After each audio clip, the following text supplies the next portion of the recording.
Potential energy of a dipole placed in external electric field. प्यारे बच्चों, काफी important topic, लेकिन बुक्स वालों ने काफी ज्यादा कंफ्यूज आप सबको कर रखा होगा। प्यारे बच्चों, कर देते हैं वो लोग, कई सारे बुक्स में तो ये टॉपिक दिया ही नहीं है, एग्जाम में क्वेश्चन आ जाता है, छोड़ना नहीं है, बहुत आसान है, कंफ्यूज होने लायक इसमें कुछ भी नहीं है। प्यारे बच्चों, उसमें कंफ्यूज क्यों होते हैं बच्चे, बताऊंगा मैं आपको।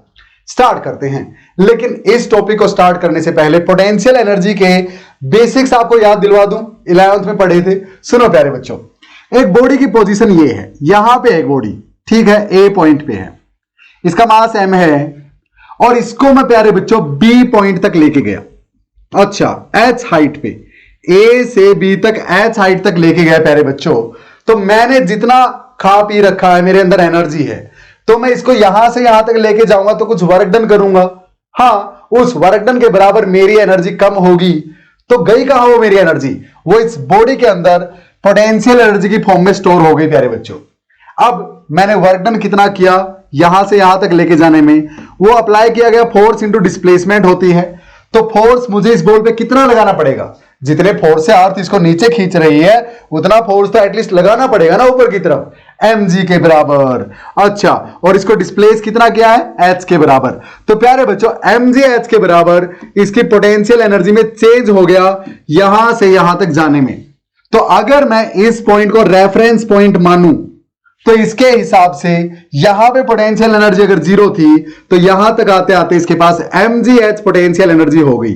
तो इसकी पोटेंशियल एनर्जी में चेंज बोल लो, या यहां तक आते आते इसके पास पोटेंशियल एनर्जी कितनी है वो बोल लो, mgh है प्यारे बच्चों।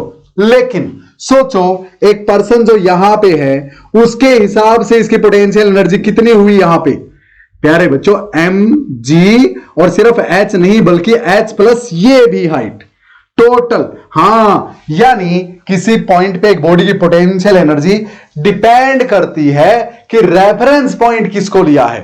हाँ, और आप एक पॉइंट से दूसरे पॉइंट तक लेके जाने में जितना वर्क डन करोगे वो बॉडी के अंदर उसकी पोटेंशियल एनर्जी की फॉर्म में स्टोर हो जाता है। आई होप ये बात आपको क्लियर हो गई है। अब आते हैं अपने टॉपिक पे प्यारे बच्चों, यानी अगर एक मैं डाइपोल को इलेक्ट्रिक फील्ड में रखूं प्यारे बच्चों, तो उस पर टॉर्क लगता है या नहीं, अभी अभी पढ़ा था पिछले टॉपिक में।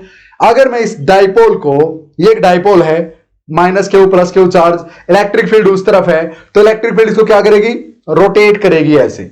तो अगर ये रोटेट होता है प्यारे बच्चों, यानी अपनी पोजीशन चेंज करता है, तो इस पे वर्क डन हुआ, वो वर्क डन जो इस पे हुआ वो इसकी पोटेंशियल एनर्जी की फॉर्म में स्टोर हो गया। वो ही हमें निकालनी है जब एक डाइपोल एक पोजीशन से दूसरी पोजीशन तक रोटेट करता है एक्सटर्नल इलेक्ट्रिक फील्ड में रखने पे। तो करें स्टार्ट, चलो भाई। तो पहले तो क्या कंसीडर कर लेते हैं प्यारे बच्चों, इलेक्ट्रिक फील्ड। जी हां, तो मान लिया यहां पे प्यारे बच्चों ये इलेक्ट्रिक फील्ड लाइंस मैंने बना दी इस तरह से। वाह सर, बिल्कुल सीधी, टेक्नोलॉजी का फायदा उठा रहे हैं भैया, अदरवाइज लाइंस मुझसे सीधी बनती नहीं। चलो मान लिया ये अपने पास इलेक्ट्रिक फील्ड लाइंस थी, यूनिफॉर्म इलेक्ट्रिक फील्ड है। अब मैंने क्या किया प्यारे बच्चों, यहां पे अपना एक डाइपोल रख दिया। ये लो भैया, ये डाइपोल है, minus Q plus Q charge, और इस डाइपोल की डाइपोल मोमेंट ये रही P, किस तरफ है, उस तरफ। ठीक है, तो इस P को हटा दूं, समझ गए ना आप। ठीक है भाई, कंजस्टेड बन जाएगा डायग्राम, उससे बचने के लिए मैंने डाइपोल मोमेंट इसकी ये माइनस क्यू था, ये प्लस क्यू है, तो आप समझ जाओगे डाइपोल मोमेंट उस तरफ है। लेट अस से a dipole is placed in external electric field such that dipole moment of the dipole makes an angle θ1 okay with the direction of electric field। θ1 angle ये बनाती है प्यारे बच्चों। ओके, ठीक है sir. Now electric field will make it rotate. Electric field इसको क्या करेगी, रोटेट करवाएगी भाई। हाँ, इलेक्ट्रिक फील्ड पॉजिटिव को अपनी डायरेक्शन में लेके जाने की कोशिश करेगी, नेगेटिव को अपोजिट में लेके जाने की कोशिश करेगी। एंड लेट अस से आफ्टर सम टाइम डाइपोल यहां आ गया प्यारे बच्चों। मान लेते हैं, इसको मैं फिक्स रख लो इस पॉइंट को, वैसे तो दोनों ही मूव करेंगे ऐसे।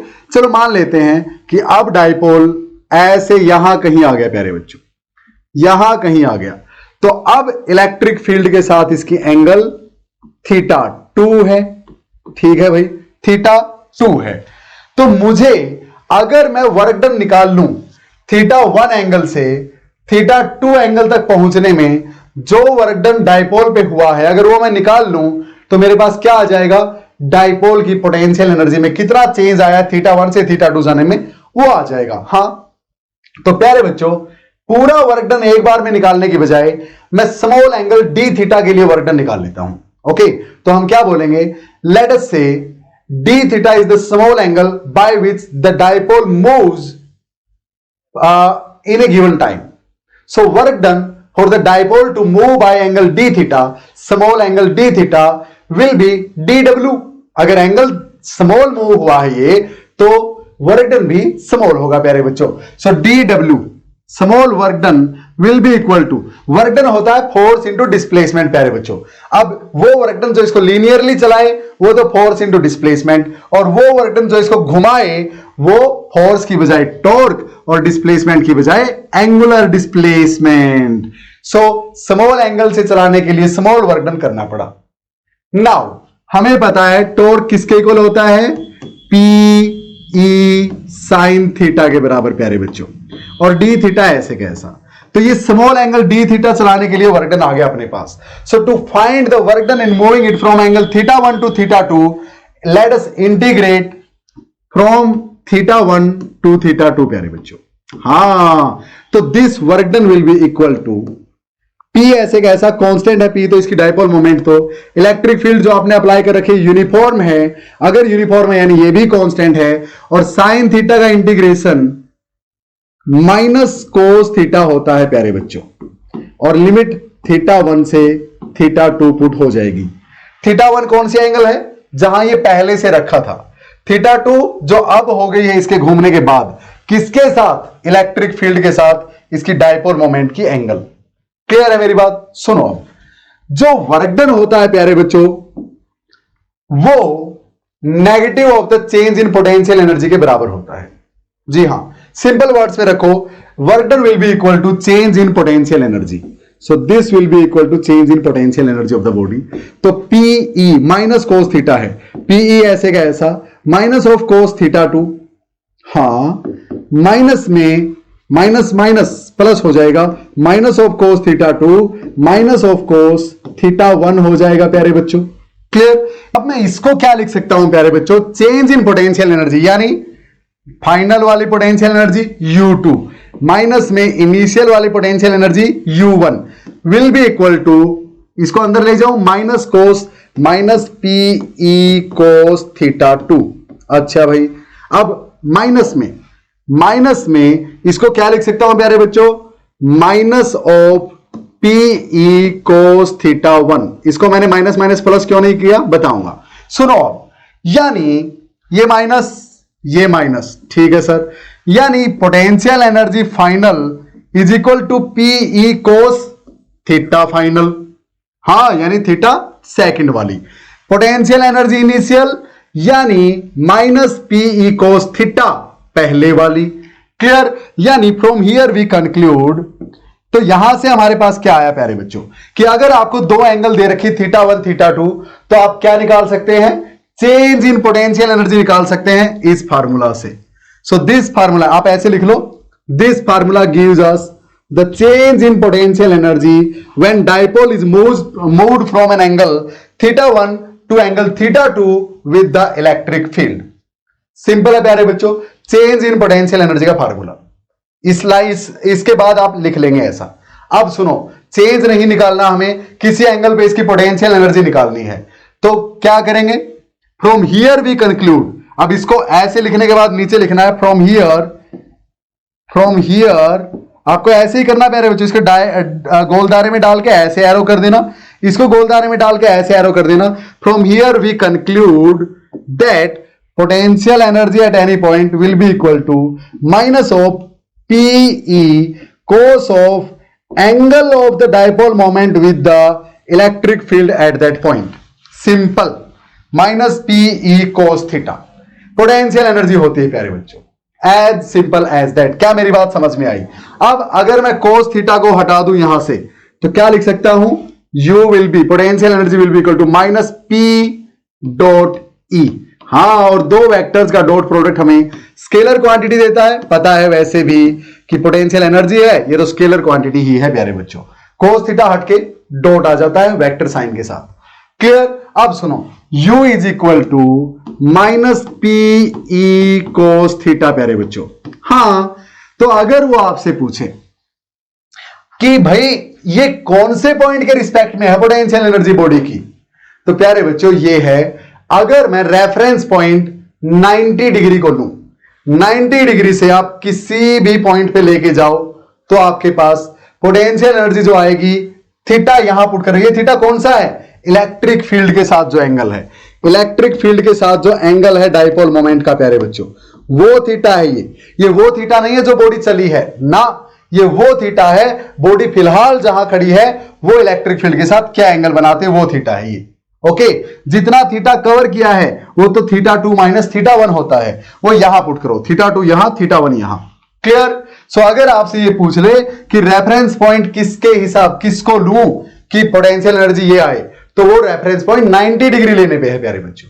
ओके, ठीक है भाई, यानी 90 डिग्री पे ये डाइपोल था, ये इलेक्ट्रिक फील्ड थी, तो अगर मैं यहां से 90 डिग्री से देख रहा हूं तो उसके रेफरेंस में डाइपोल कहीं भी हो, थीटा वो पुट करना है जहां पे डाइपोल है, ये वाला, ऐसे डाइपोल है तो ये वाला एंगल। ओके, तो 90 डिग्री के रेफरेंस में ये पोटेंशियल एनर्जी है।